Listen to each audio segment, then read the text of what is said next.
Welcome to S4 media. మీరు హైదరాబాద్లో ఉంటారా? ఈ న్యూస్ మీకోసమే. మీరు వైజాగ్ వాసులా? మీరు అలర్ట్ అవ్వాల్సిందే. మే ఈ డేట్ను క్యాలెండర్లో మార్క్ చేసుకుని పెట్టుకోండి.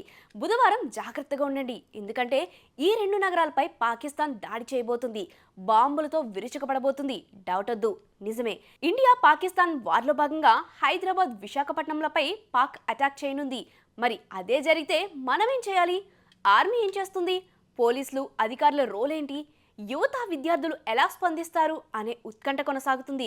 కంప్లీట్ డీటెయిల్స్ లోకి వెళ్లే ముందు ఢిల్లీలో ఏం జరిగిందో తెలుసుకోవాలి. ప్రధాని మోడీతో అజిత్ దోవల్ సమావేశమయ్యారు. పాక్ ఇండియాల మధ్య తీవ్ర ఉద్రిక్తతల నేపథ్యంలో వీరిద్దరు 1-to-1 మీటింగ్ పై హై టెన్షన్ నెలకొంది. వార్ మ్యాప్ దాదాపు రెడీ అయిపోయిందా? నేడో రేపో జింగ్ సైరన్లు మోగనున్నాయా? యుద్ధానికి ముందు, యుద్ధ సమయంలో, యుద్ధం తర్వాత జరిగే పరిణామాలపై అజిత్ దోవల్ పర్సనల్ గా ప్రధాని మోడీకి ఓ రిపోర్ట్ ఇచ్చారని అంటున్నారు. మరోవైపు కేంద్ర హోంశాఖ హై లెవెల్ మీట్ నిర్వహించింది. రాష్ట్రాల సిఎస్లు, డీజీపీలతో వీడియో కాన్ఫరెన్స్ చేపట్టింది. బుధవారం దేశవ్యాప్తంగా 259 ప్రాంతాల్లో మాక్ డ్రిల్ చేయనున్నారు. దాడులు జరిగే అవకాశం ఉన్న జిల్లాలను 3 కేటగిరీలుగా విభజించారు. Metro, defence, ports, energy hubs వారీగా విభజించారు. కేటగిరీ ఏలో దేశ రాజధాని ఢిల్లీ, మహారాష్ట్రలోని తారాపూర్ న్యూక్లియర్ ప్లాంట్ను చేర్చారు. ఢిల్లీలో దాదాపు అన్ని విభాగాల ప్రధాన కార్యాలయాలు ఉండటంతో అదే పాకిస్తాన్కు మెయిన్ టార్గెట్. ఇక తెలుగు రాష్ట్రాలకు చెందిన హైదరాబాద్, వైజాగ్లు కేటగిరీ 2లో ఉన్నాయి. అంటే యుద్ధమే మొదలైతే పాకిస్తాన్ ప్రధానంగా టార్గెట్ చేసే ప్రాంతాల్లో మన ఈ రెండు నగరాలు కూడా ఉంటాయని అంచనా వేస్తుంది. కేంద్ర హోంశాఖ ఆదేశాలతో బుధవారం హైదరాబాద్, విశాఖపట్నంలో వార్ సన్నద్ధతపై మాక్ డ్రిల్స్ నిర్వహించనున్నారు. మాక్ డ్రిల్ ఎలా చేపట్టాలనే దానిపై రాష్ట్ర అధికారులు, పోలీసులు, ఫైర్ సిబ్బందికి తగు సూచనలు చేసింది కేంద్రం.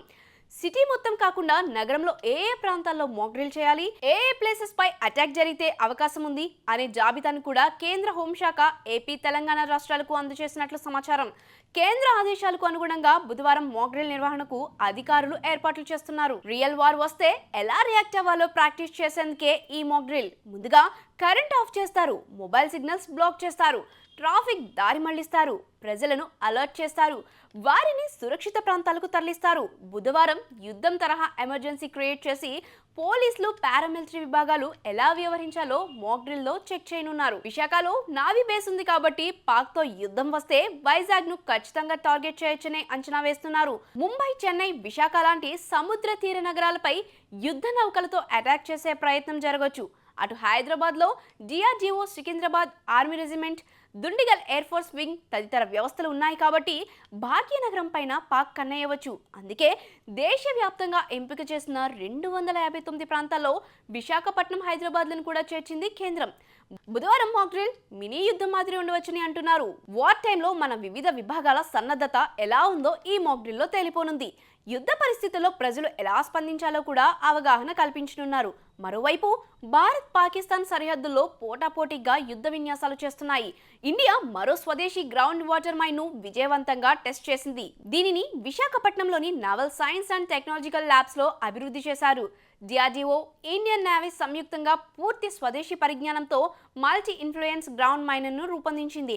అండర్ వాటర్లో తక్కువ శబ్దంతో పేరడం, 3 సెన్సార్లు కలిగి ఉండడం ఈ మైన్ ప్రత్యేకత. ఇవి వార్షిప్, సబ్మెరైన్స్ కదలికలను ఈజీగా గుర్తించేందుకు సహాయపడతాయి.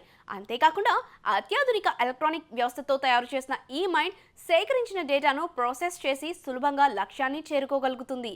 ఈ పరీక్ష విజయవంతం కావడంతో భారత్ నేవీలో అండర్ వాటర్ యుద్ధ సామర్థ్యం మరింత బలపడింది.